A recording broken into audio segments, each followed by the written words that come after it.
Bonjour à toutes et à tous. Pour commencer les travaux de la première conférence des chefs d'État et de gouvernement de la Commission Climat Région Sahel. Cette rencontre se tient à Niamey au Niger. Objectif, mutualiser les forces et trouver des solutions durables pour préserver les ressources naturelles et garantir le bien-être des populations africaines. La Côte d'Ivoire est représentée par le ministre Ali Koulibaly.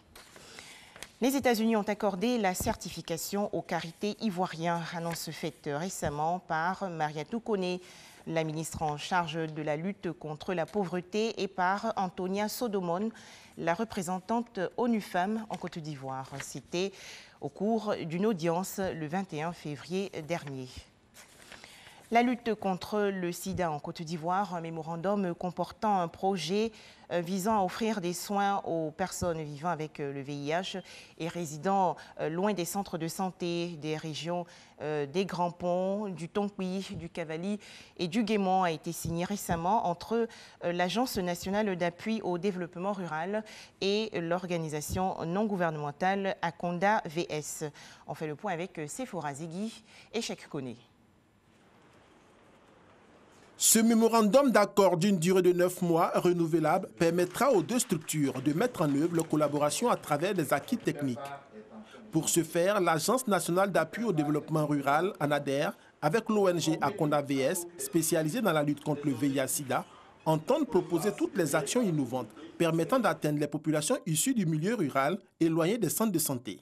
Ce projet prévu pour être mis en œuvre à partir du 1er avril 2019 sera exécuté dans 6 districts sanitaires, à savoir le district de Guiglo, de Douekoué, de Danané, de Zouaounien, de Biankouma et de Dabou.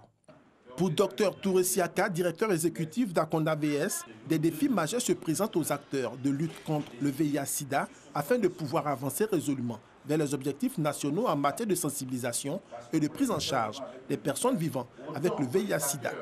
Cet organe de lutte contre le VIH-Sida va s'appuyer sur le dispositif rural de l'ANADER à travers ses animateurs de développement rural.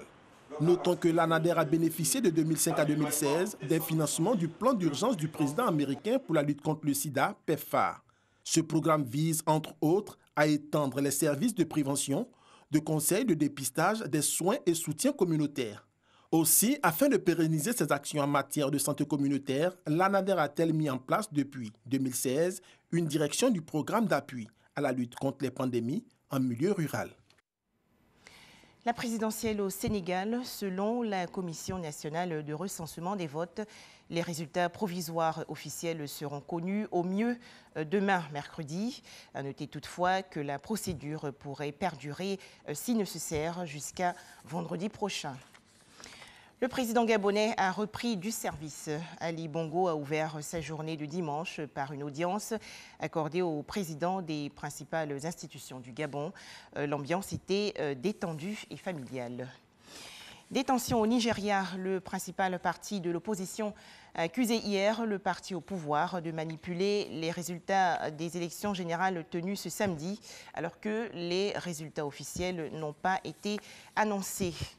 Enfin, le dirigeant nord-coréen Kim Jong-un est arrivé au Vietnam à la veille du second sommet avec Donald Trump. Il a fait un long périple de 4000 km à travers la Chine à bord d'un train blindé avant d'arriver à destination. Son homologue américain Donald Trump a lui quitté Washington à bord d'un avion pour le rejoindre. Donald Trump espère obtenir la dénucléarisation de la Corée du Nord. Merci de nous avoir suivis. On se retrouve à 13h.